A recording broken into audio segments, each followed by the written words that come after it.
Alors, pourquoi un appel de cadrage est important lors d'une collaboration avec son agence d'externalisation, BPO ou outsourcing? Alors, vous avez des personnes qui savent formaliser à l'écrit, qui ont aucune difficulté à formaliser à l'écrit, à expliquer, à rédiger un cahier des charges techniques, fonctionnel, etc. Et vous avez des personnes, des interlocuteurs qui ont plus de facilité à échanger à l'oral. Ça va être beaucoup plus simple pour eux. On peut dire que ces personnes font partie de l'ancienne école, la vieille école, mais pas forcément, puisque vous avez des situations où c'est beaucoup plus simple de discuter à l'oral. Mais pas toujours. Maintenant, lorsqu'il y a des échanges de cadrage à l'oral, généralement, ce que moi je recommande à mes interlocuteurs, c'est ce que moi je fais avec l'autorisation de mon interlocuteur, c'est d'enregistrer la discussion de façon à faire ensuite une analyse IA.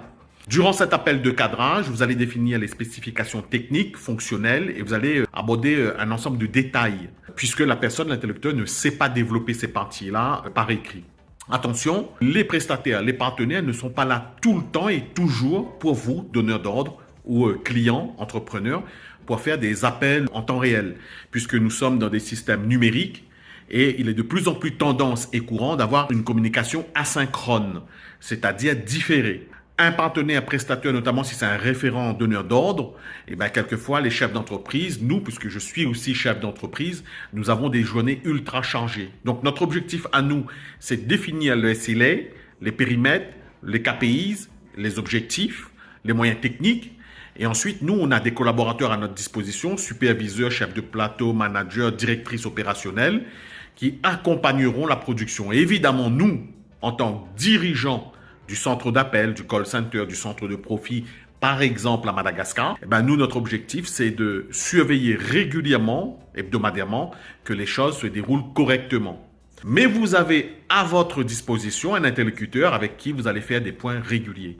Et dans l'ensemble, on va s'assurer lors de l'appel de cadrage d'avoir englobé dans un périmètre très précis l'ensemble de ces éléments.